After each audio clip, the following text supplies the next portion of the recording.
Nobody in the administrative apparatus has ever suggested that books pose any kind of corruption problem. Is that not correct?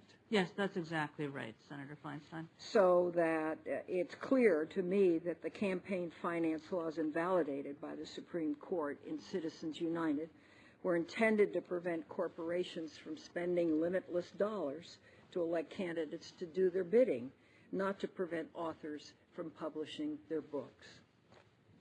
We said that the act ought not to be applied. It had never been applied to books. We thought it never would be applied to books, and to the extent that anybody ever tried to apply it to books, what I argued in the court was that there would be a good constitutional challenge to that, because the corrupting potential of books is different from the corrupting potential of the more typical kinds of independent expenditures. Thank you very much. Now I want to just have a little heart-to-heart talk with you, if I might. I come at the subject... Just you and me. Just you and me and nobody else. Don't anybody in the room listen. I come at the subject of guns probably differently than most of my colleagues. I think I've seen too much. You know, I wrote the assault weapons legislation. I found the body of Harvey Milk. I became mayor as a product of assassination. I've watched as innocent after innocent has been killed, the latest of which in my state is 2 weeks ago, a 6-year-old in a Spider-Man costume eating an ice cream bar in the kitchen was killed by a bullet coming through the room. I can show you in Los Angeles where a woman ironing killed the same way. A youngster playing the piano killed the same way, bullet right through the walls, is paraplegic today. Now, you answered Senator Leahy's question that you believe that both Heller and McDonald are binding precedent and entitled to all respect to binding precedent in any case. That is settled law, you said. Okay. This is a 5-4 closely decided decision in both cases. California is not Vermont. California is a big state with roiling cities. It's the gang capital of America. The state has tried to legislate in the arena. As I understand, McDonald, it's going to subject virtually every law that a state passes in this regard to a legal test. And that causes me concern because states are different. Rural states have different problems than large metropolitan states do. I mean, we probably have as many as 30 million people living in cities where the issue of gangs is a huge question. So here's my question to you.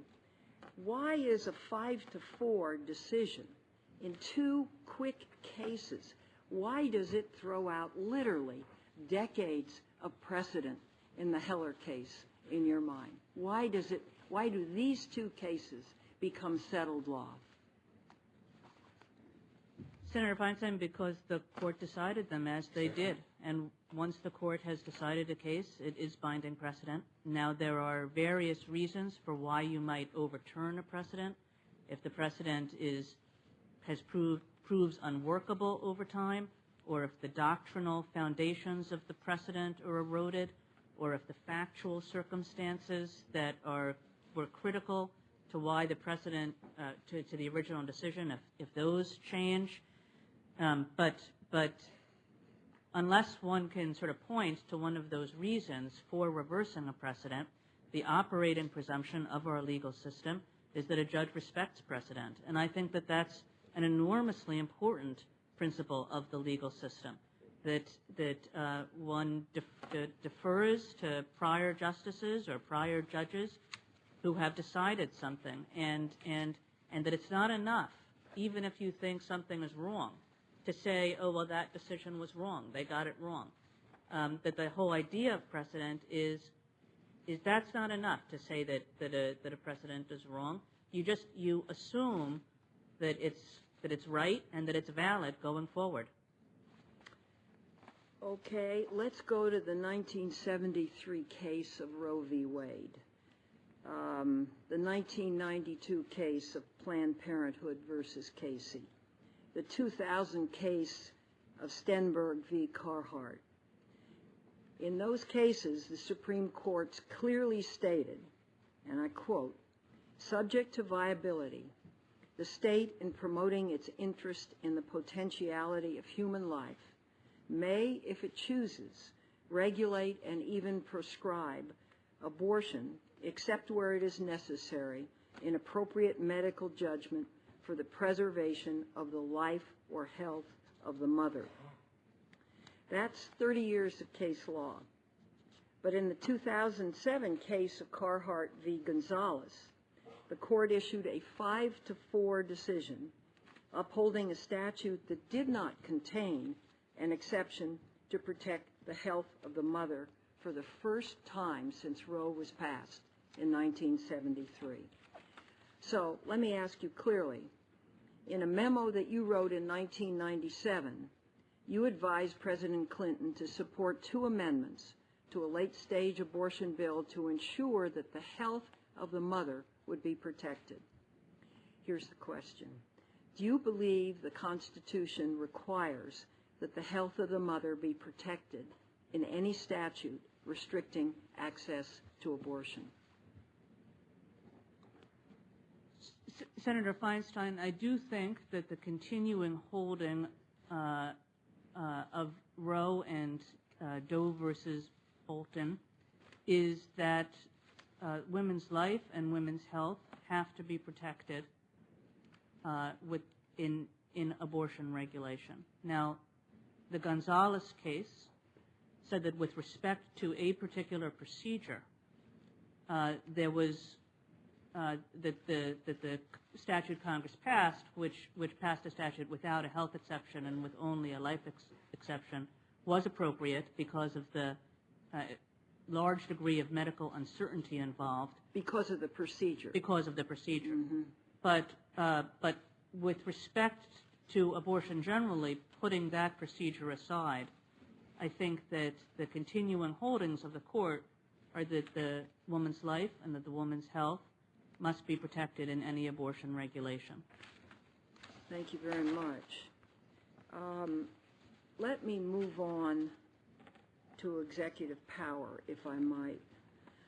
Some on the left have criticized your views on executive power, finding fault with your testimony during your 2009 confirmation hearing as Solicitor General, in which you agreed with Senator Lindsey Graham that the law of armed conflict provides sufficient legal authority for the President to detain individuals suspected of terrorist ties without trial.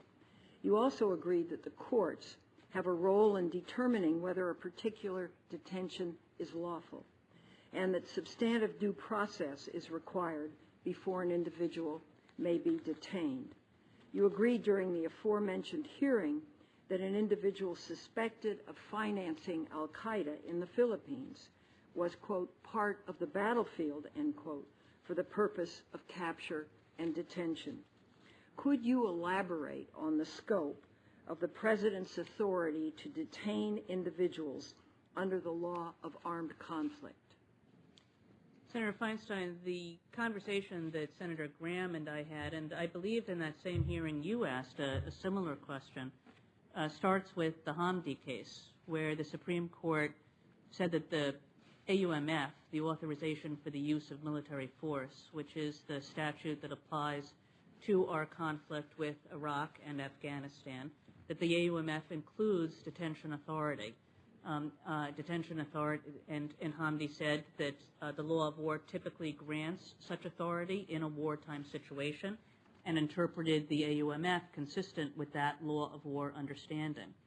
Now, the question of exactly what the scope of that detention authority is has been and continues to be the subject of a number of cases. And in the role of Solicitor General, I've participated in some of those issues. The Obama administration has a definition of enemy belligerents that it believes are subject to detention under the AUMF and as approved by Hamdi. And the Solicitor General's office has used that definition of an enemy belligerent, which is a person who is part of or substantially supports the al-Qaeda and Taliban forces. And that's the definition that the Solicitor General's office has advocated, as has the rest of the Justice Department.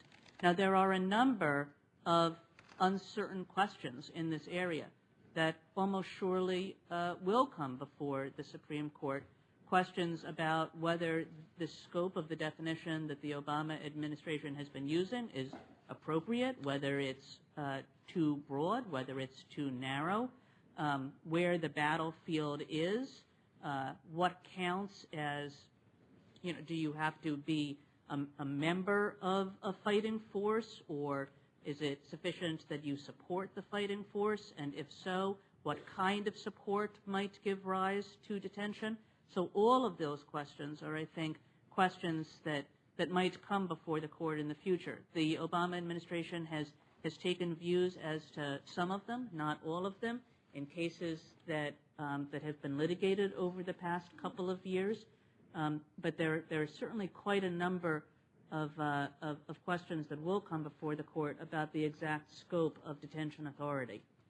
So if I understand you correctly, you would say that the executive's power in this area is really limited by the specifics of the actual situation, if I understand what you're saying. Well, Senator Feinstein, the president does not have an overriding authority here. Senator Feinstein, the way that the Solicitor General's office has argued these cases, and the entire Department of Justice has, is on the basis of statutory authority, is on the basis of the AUMF, the authorization for the use of military force. And we have actually never argued that Article 2 alone would provide such authority. And the question you raise really, the usual framework that people use when they think about this question is something called Youngstown. Of course, Justice Jackson's opinion in Youngstown. And he sets forth 3 different zones. He says, well, in one zone, the president can act in accordance with congressional authority. And that is the easiest for a court to validate, to say, look, Congress and the president are acting together. The president is acting in specific accordance with what Congress has told the president to do. The courts should give real deference to that. Let me stop you here, because it's the 3-pronged test, and we've discussed this in almost every Supreme Court confirmation hearing now. The concern is where there isn't legislation, and or when the 3rd prong, when legislation may say the opposite. Can the president exceed that legislation, and how strong is his authority? You say it's not the commander-in-chief authority, it's the AUMF authority that prevails. Do I understand that correctly? Yes, essentially what the Solicitor General's office and the Department of Justice has been arguing in these last 2 years is that we're in Zone 1, which is where the executive is acting with Congress's authorization, rather than in Zone 2, where the executive is acting and Congress hasn't said anything, or Zone 3, where the executive is acting as against Congress's statement to the contrary. So those would present very different issues, whether the president has authority to detain where Congress has not said anything, or still yet, whether the president has the authority to detain where Congress has specifically deprived him of that authority. That would be a very different question indeed. Let's talk about that for a moment, because that's something I had something to do with, and that is expanding the exclusivity portion of the Foreign Intelligence Surveillance Act to say that the executive authority may not exceed in statute the confines of this act. Would you find that as binding? Well, Senator Feinstein, I would have to, take a look at the statute, but I would say that the circumstances in which the president can act as against specific congressional legislation where the president can act despite Congress are few and far between. And I think that that's what Justice Jackson said in Youngstown.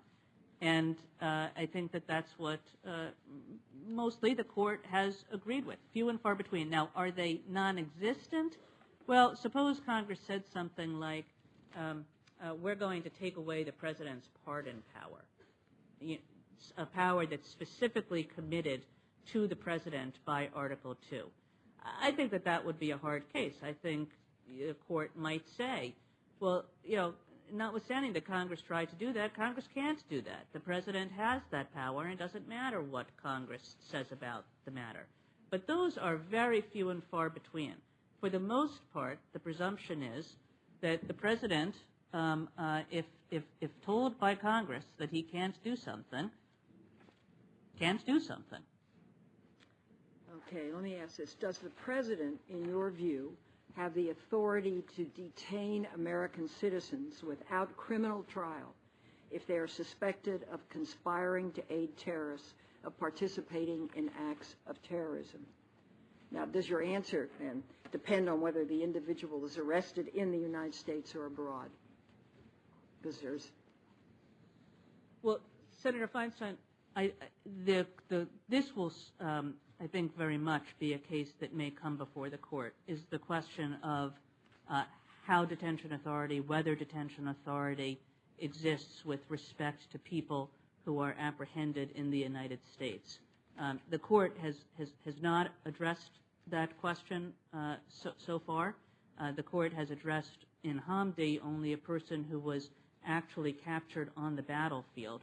The court has left open the question of whether detention authority might exist for a person captured outside of the battlefield but outside of the United States, and also has left open the question of whether detention authority under the AUMF, now I'm talking about, would exist as to a person captured in the United States.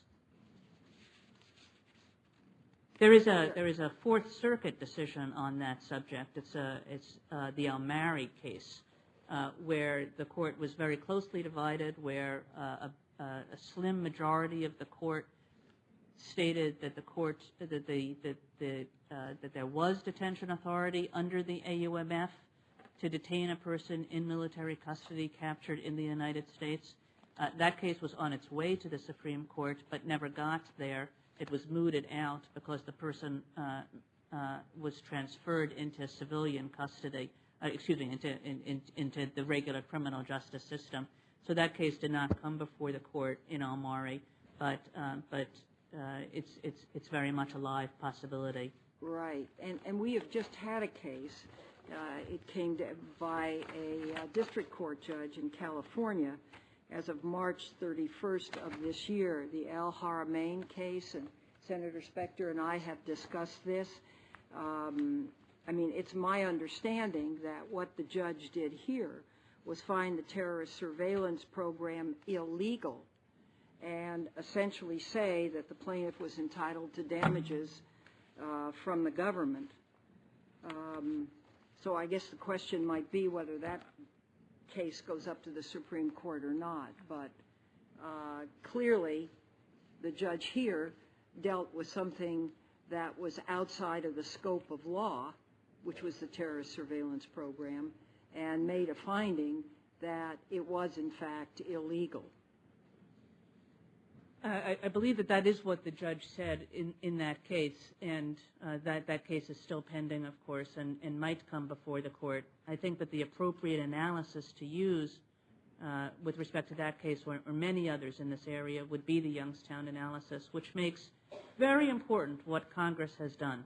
Where Congress authorizes the president, it's one thing. Where Congress has said nothing, still another. Where Congress has specifically barred the activity in question, you're talking about a much, much higher bar for the president to jump over in order for the action to be found constitutional. Thank you very, very much. If I might, let me go on to an environmental issue in the Commerce Clause. And as we all know, the Commerce Clause is used to legislate many different matters. I think the Lopez decision struck all of us very hard. That was a decision where the court held that it was a violation of the Commerce Clause to restrict guns within so many feet of a school. In 1972, the Congress passed the Clean Water Act to restore and maintain the chemical, physical, and biological integrity of the nation's waters. That's a quote.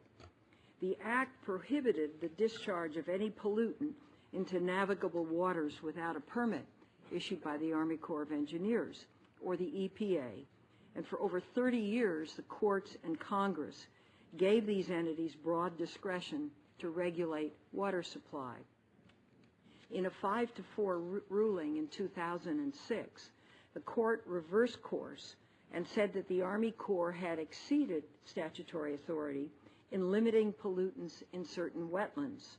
In California, these decisions have left seasonal streams unprotected by the Clean Water Act, opening them up to development prone to flooding that were formerly protected areas.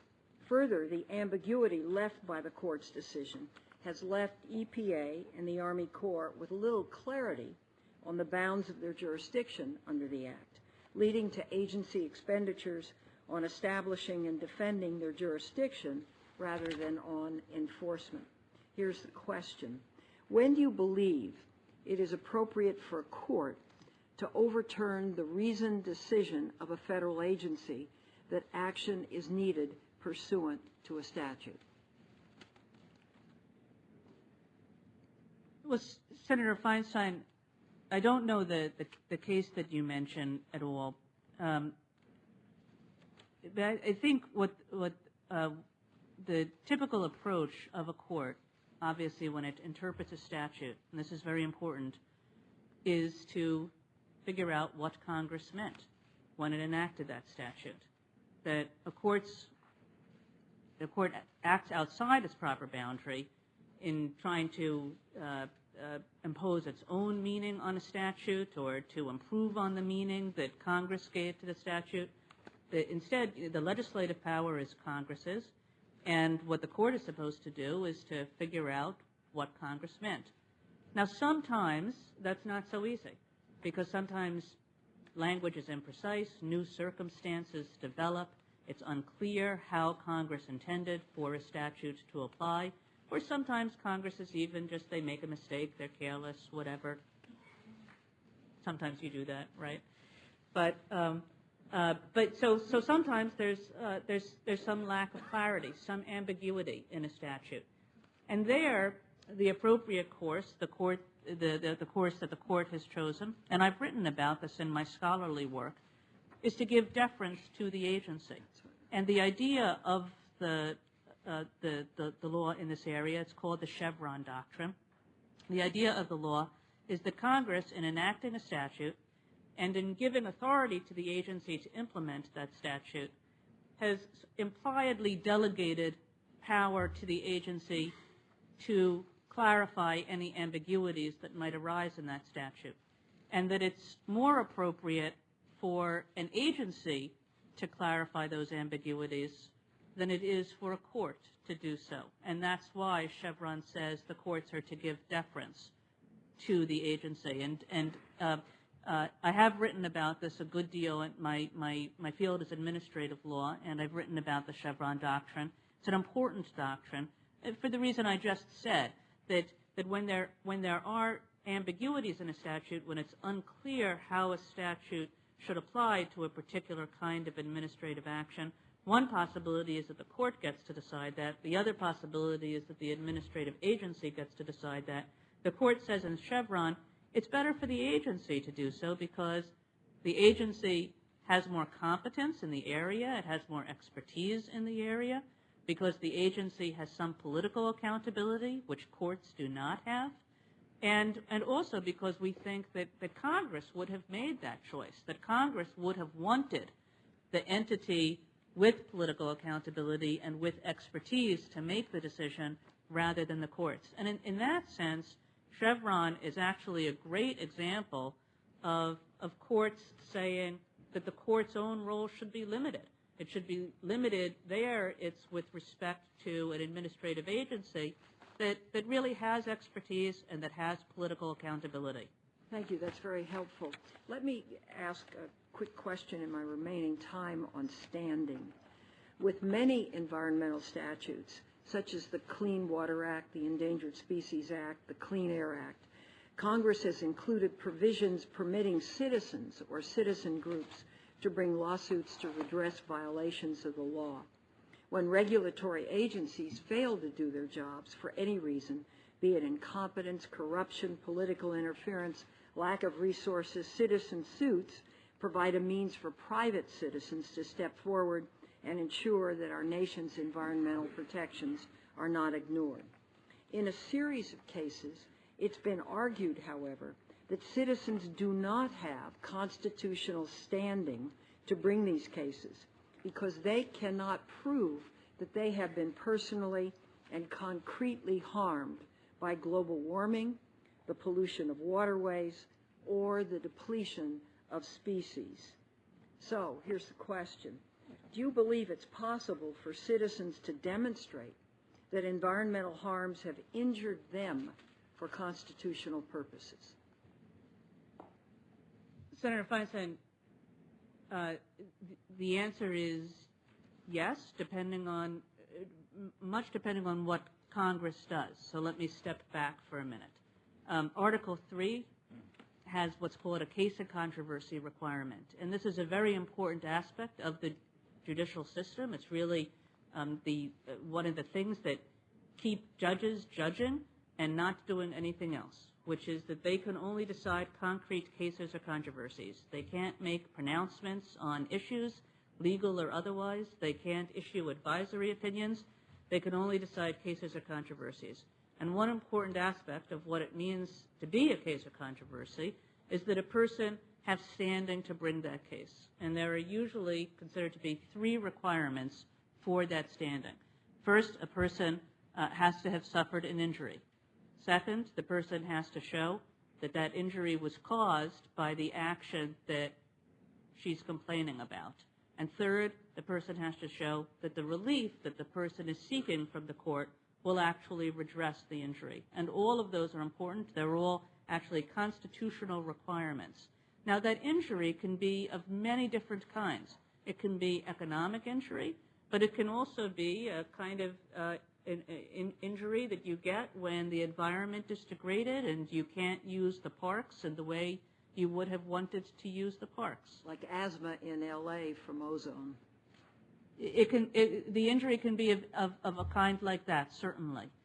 Now, the court has said that people have to be able to show that that person specifically has been injured.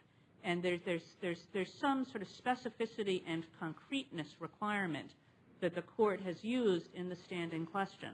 But the court has also made clear that Congress can define within broad limits a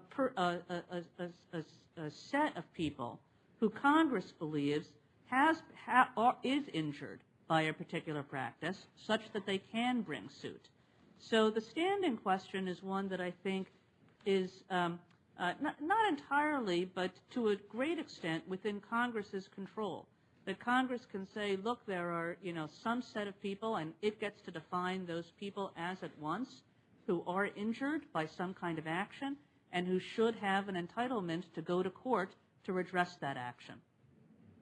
In legislation, That's right. That Congress does that in legislation, and if Congress does do that in legislation, within broad limits, as I say, but if Congress does, the court should respect that and should hold that such a suit complies with Article 3. Thank you very much. Thank you, Mr. Chairman. Well, thank you very much, Senator Feinstein. We will take a short break, about 10 minutes, and then come back. I appreciate senators on both sides staying within their allotted time. We will have one change. Normally we'd go to Senator Grassley, but because of a conflict in scheduling, is going to switch. We'll go to Senator Kyle when we come back in. That's with the concurrence of both the senators. Stand recessed.